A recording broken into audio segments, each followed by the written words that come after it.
welcome back to Citations, a podcast where I give you tools to deeply connect to the divinity within, as I do the same. So in this episode, we're going to talk about the 12 laws of the universe, cosmic government. I love that, cosmic government.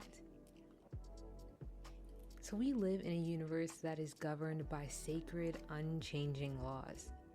And we experience these laws to varying degrees in our lives.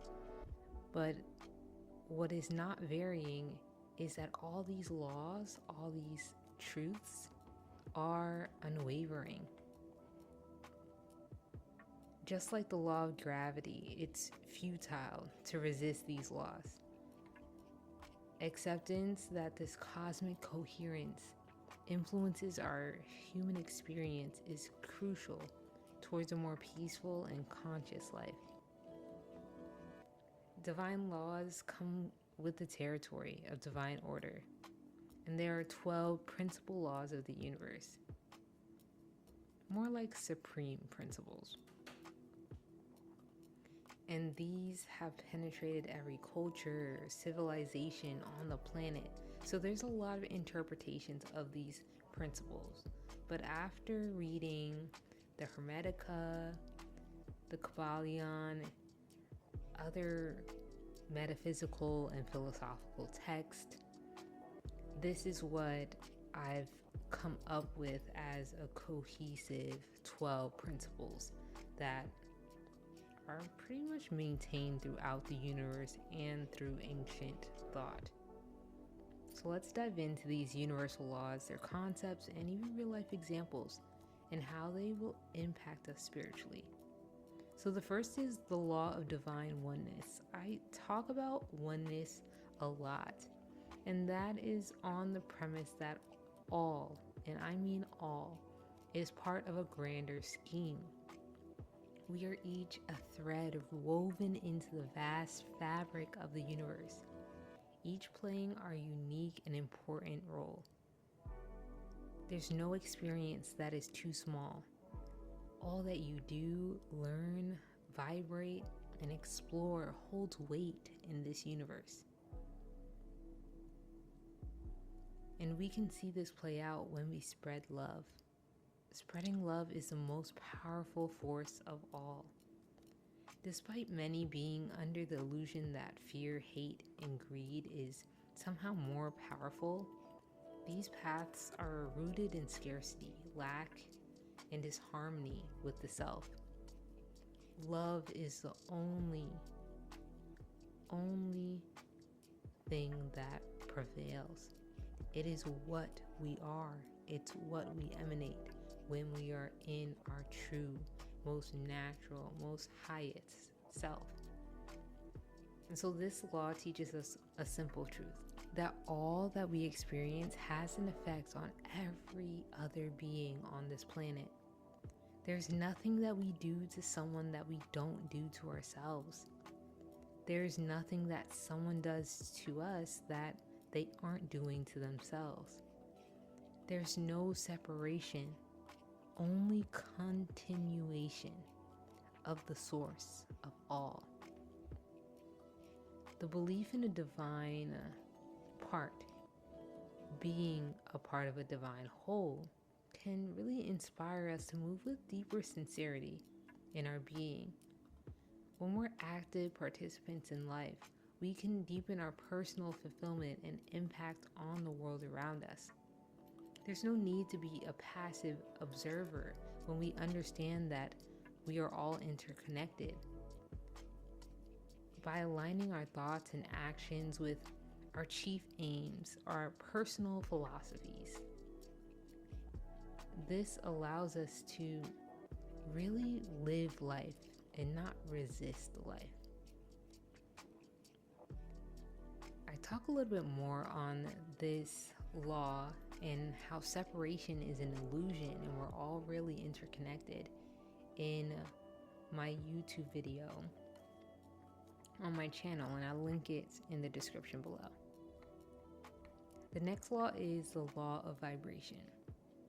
So this universal truth states that all is in constant motion, from the smallest atom to the interconnected star system in the sky.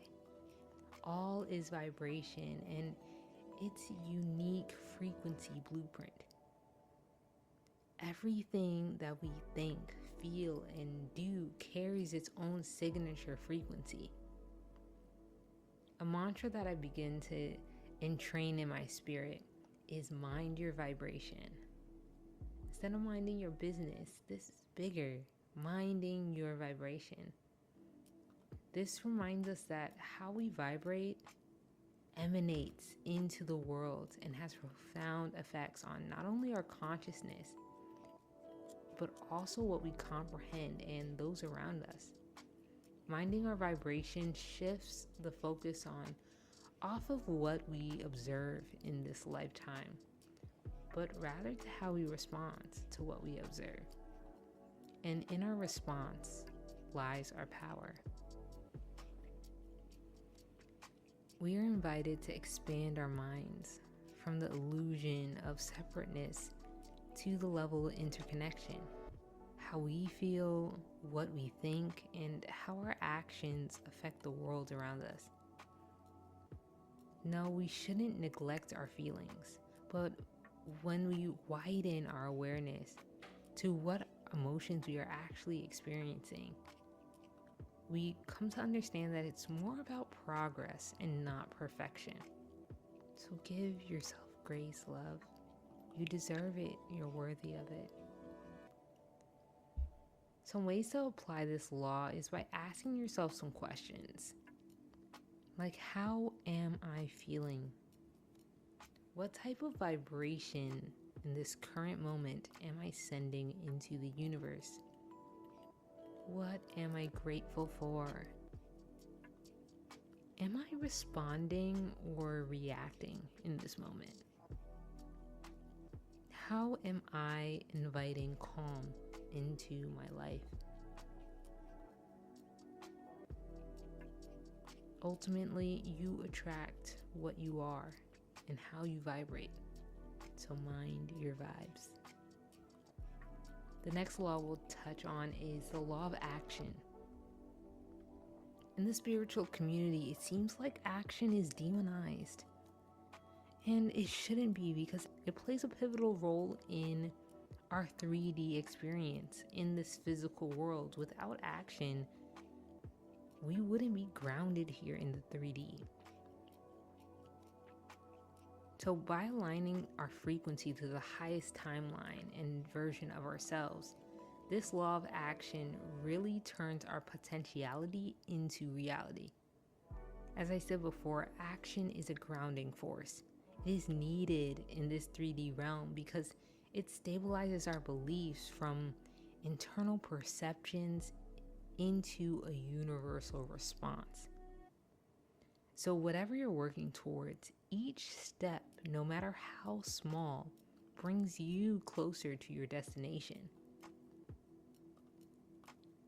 The secret component when you're taking action is clarity. Clarity is a transformative power and creates clear, decisive action. When we take action from a space of alignment, from a space of inspiration, by following our intuition, that deep inner voice and feeling within,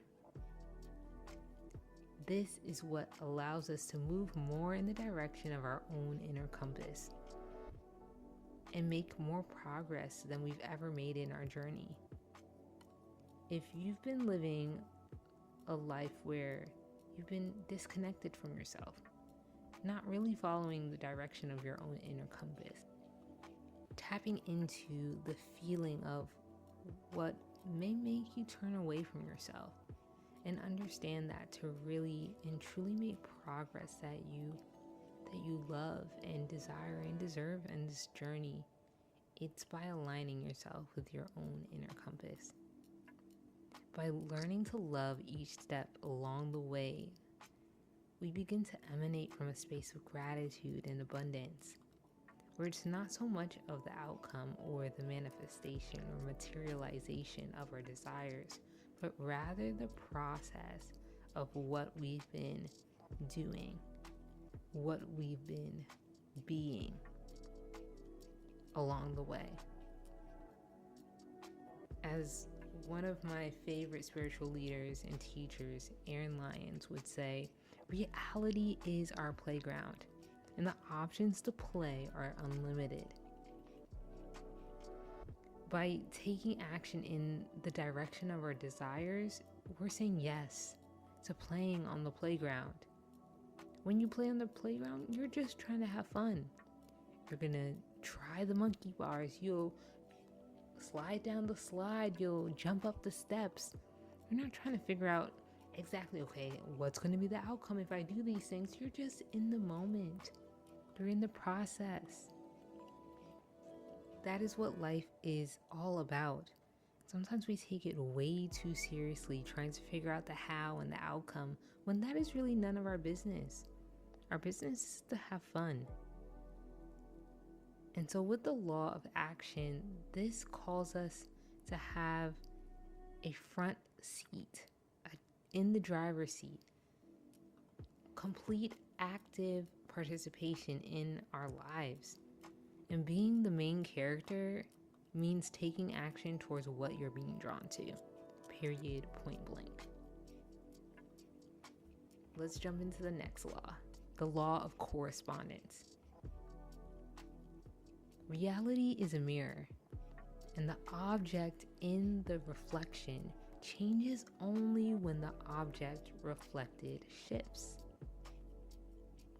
It's not a coincidence that letters and mail are called correspondence.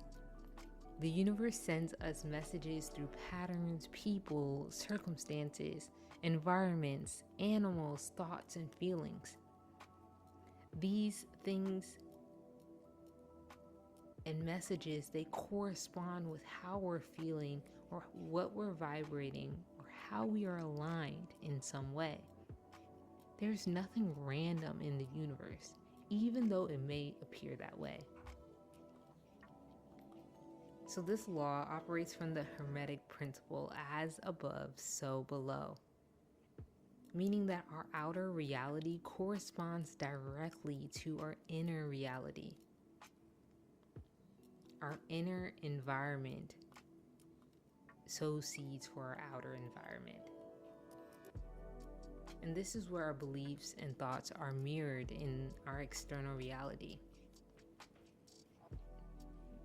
So to put it simply, if there's chaos within you, there's chaos around you.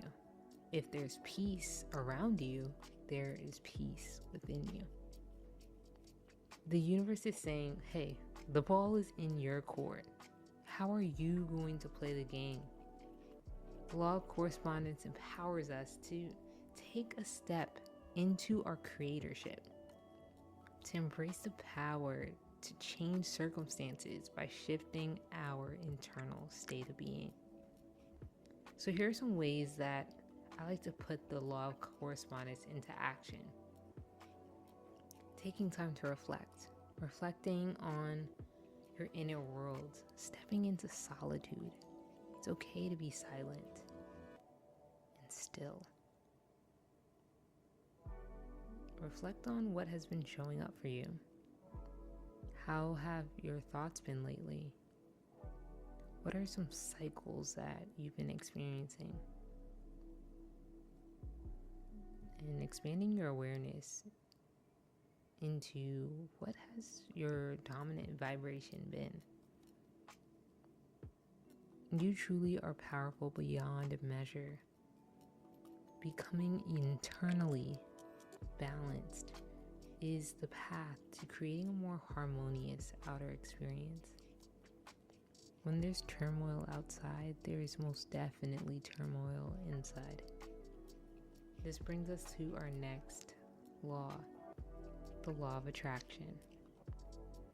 Yes, it is everywhere talking about the law of attraction. But the biggest thing that I have to share on the law of attraction is it really comes from a physics perspective, which, if you heard my previous podcast, we talked about quantum physics and the attractiveness to what's in our fields being magnetic. It really shows us how we are electromagnetic beings. So as these electromagnetic beings, we have positive, negative, and even neutral ions distributed in our body. The universe at large operates as an electromagnetic quantum field, where whatever is in resonance will always attract something of similar resonance. So what are you resonating with? The universe is a cosmic magnet. It draws to us experiences, materials, people that match our inner state. So by observing what our inner state is, we will find the key to why our outer state is as such. This is why I like to use transformative practices like gratitude journaling in general, just writing down your thoughts, meditating in the morning, in the rising, and solitude. I'll always say solitude.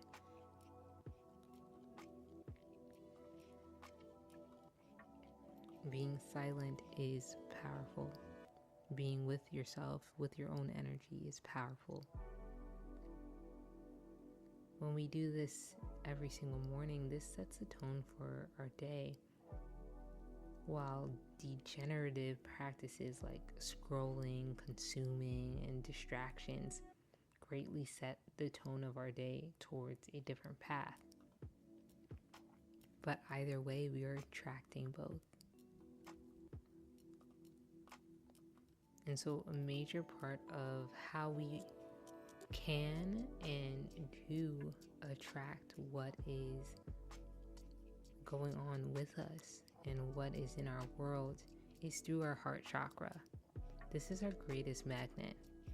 When we emanate from a place of love, acceptance, and fulfillment, more of that comes to us. Have you ever felt your heart getting constricted or expansive depending on what's going on around you? Focusing on what makes you feel expansive, what lights you up, is the most powerful way to propel yourself towards the manifestations you desire. And so I created a specific Reiki healing session to open up the heart chakra, to activate the healing love energy that the heart chakra has to offer us in order to deepen your heart-mind connection, but also activate your attractiveness in this life. I'll link it in the description below. Next law is the law of cause and effect. And yes, we're going to go into some more physics. I'm pretty sure by now you can tell I love science. Okay, so I quote, "For every action, there is an equal or greater reaction. There is nothing in this universe," end quote. "There is nothing in this universe without cause or without the ability to produce an effect. As architects of our own reality, we affect our experience through causes that produce like effects. That's the power that we hold. We aren't victims of big, bad, unseen forces, not being able to create our own realities, not being able to influence the reality that we experience. We are creators, period. Consciously or unconsciously, but we are always curating reality exactly how we believe it to be. In this very moment, by taking responsibility and accountability for all that you've created in your life to this point, this simple understanding will free you from victim consciousness. The victim program is rampant in this modern world. But when we understand that each choice that we make can be made in the direction of more fulfillment, this is what will bring even more fulfillment into our experience. Per usual, ask yourself, are your choices aligned with the life that you wish to create? What have you been avoiding? From what heart space have I been operating in?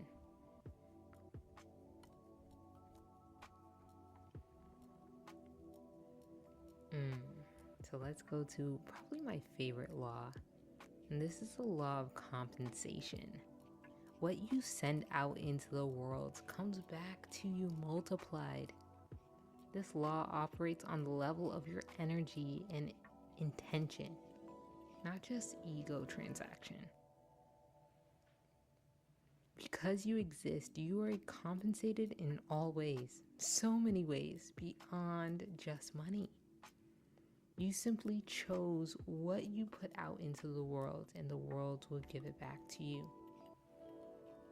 I believe the butterfly effect demonstrates the law of compensation and even the law of interconnectedness very well. So the butterfly effect was actually coined by a meteorologist named Edward Lorenz. And there has been clear influence of this principle being exemplified in ancient Kemetic, Chinese, and Aztec cultures. My interpretation of the butterfly effect states that small-scale changes are the beginning point of large ripple effects that transcend time and space. Small changes are the beginning point to large ripple effects that transcend time and space.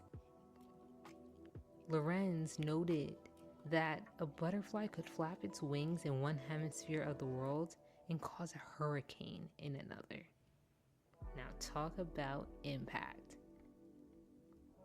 The butterfly effect teaches us that every action and thought is compensated in the material world in some way, even if we don't directly see or feel the effects.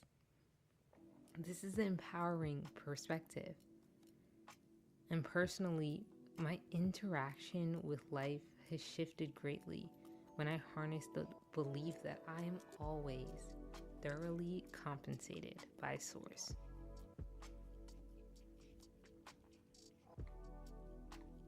All right, our next law, the law of perpetual transmutation. So nothing stays the same. All must change, and it will and does change. Birth transforms into death. Night transforms into day. Winter transforms into spring. This inherent dynamic process is witnessed by every being on the planet. Whichever stage of existence you are in at this current moment, it will always transform. This potentiality of transformation is a universal law. It is also a principle in traditional Chinese medicine, which I'm currently studying at the moment. So TCM is deeply rooted in the yin-yang theory, which states that two conditions are needed for intertransformation: capacity and time. All will transform into a new state when these two conditions are present, both capacity to shift and the time to shift it. I talk a lot more on intertransformation on my channel, and as well as a blog post, and I'll put the links into both below. It's really interesting because I love the yin-yang philosophy because it just simplifies really grand truth and deep ancient wisdom. And that's why I'm excited to continue learning TCM, especially in the acupuncture and herbalist fields, because it helps bring a more holistic perspective to my Western medicine background with Eastern wisdom knowledge. So, the quality of our lives. The quality of our lives is directly dependent on our perception of conditions. Transformation serves as the bridge between conditions. And when we're brought to the crossroads of defining transformation, this is where our perception can change. In quantum physics, we learn that transformation is simply energy converting from one form to another. Energy is neither created nor destroyed. When we trust in the profound knowing that nothing is stagnant, everything in our lives will move and shift, we take a co-creative partnership with the universe to shift into the higher aspects of our desires. The next law, the law of relativity, or relativity, however you say it. But essentially this law states that all is relative. What we define as good or bad, hot or cold, negative or positive, holy or evil, beautiful or ugly, cannot even exist without its relative opposite. This law reminds us that our perspective is what gives circumstances, events, and feelings meaning. Each being holds a different perspective that is a mirror of their own inner thoughts and beliefs, thus determining their course of action. What is truth for one may be false for another. The law of relativity calls us to embrace our unique perspective while respecting others on their own journeys as well. So, I just want to state here that the beautiful thing about creating this space, creating a podcast for us to dive into nuanced thought, spiritual rabbit holes, philosophical thought, metaphysics, all those good things, is so that we can create a dialogue within ourselves and in this community, but not for us to always agree with each other. There's always nuance in this universe, and I'm always growing and evolving, and I'm sure you do too. And so what you believe to be true for yourself and the world around you today may not be what you believe to be true for yourself and those around you tomorrow. And so that's why respecting ourselves and others' journeys as well gives us grace. And the more that we become self-aware, when we define something as good or bad, being self-aware will actually give us space to determine who actually is the one defining it. Relativity is needed on this plane of existence, but we must understand that it's here as a tool and not a fact. So always make room for context. All right, next law. The law of polarity. The lens of duality is apparent on Earth. There is no light without darkness, no yin without yang, no destruction without creation. This law of polarity gives us an approach to transform challenges. The universe is ultimately neutral. It is just having the experience of duality through its creation. Each moment we experience an array of polarizing circumstances, providing lessons just for us. In all situations, we have the ability to find its opposite. And this really applies well to emotions. I like to think of emotions as a scale, where I can always choose the next best feeling.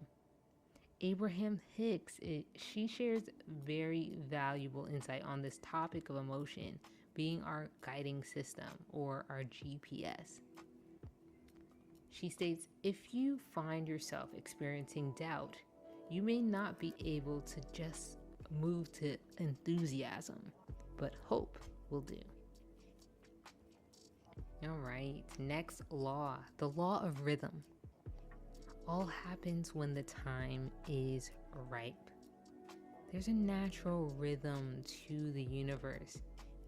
How does the flowers know when to grow? How does the sun know when to rise?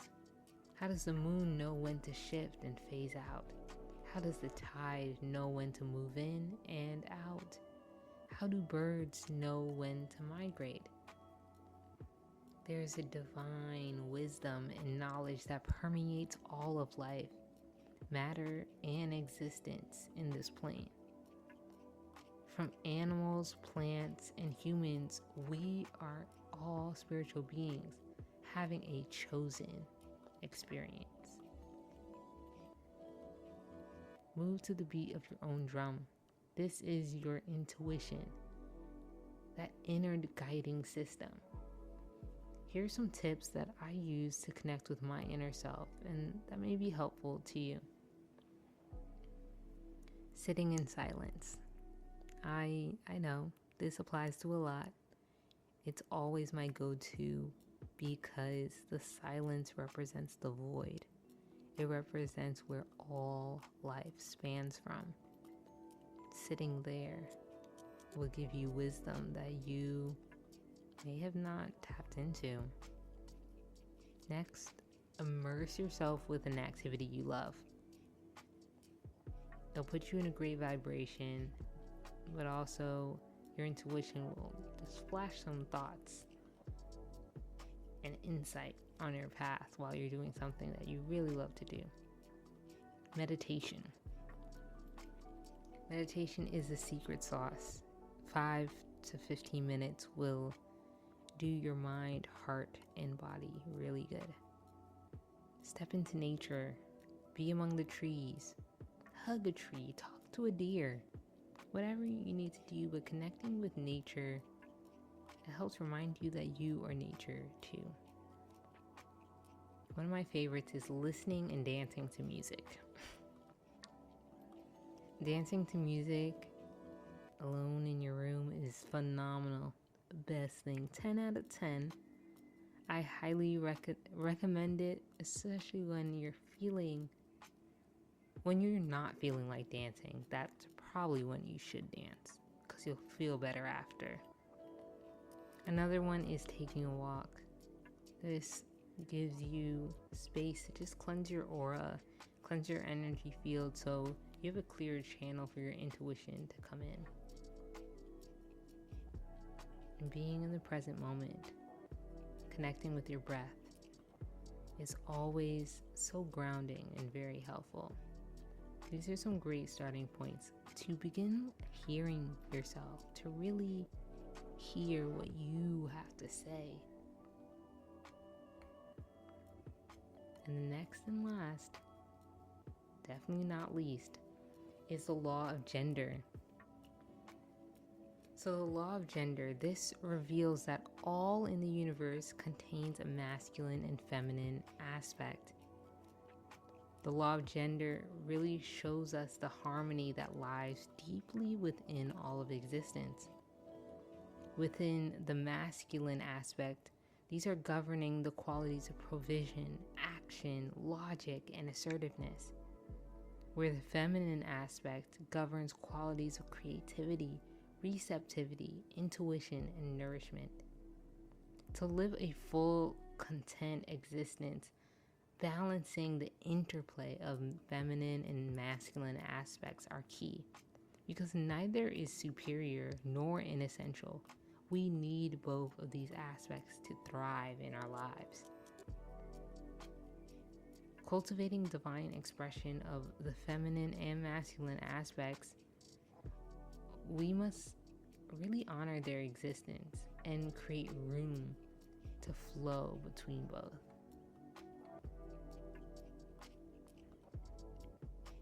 So the laws of the universe, they help guide us to harmonize with the flow of nature.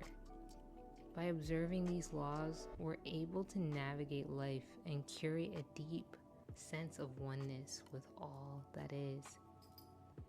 You could begin implementing these laws by simply practicing self-awareness, simple observation of how you feel, and responding from a place of non-judgment.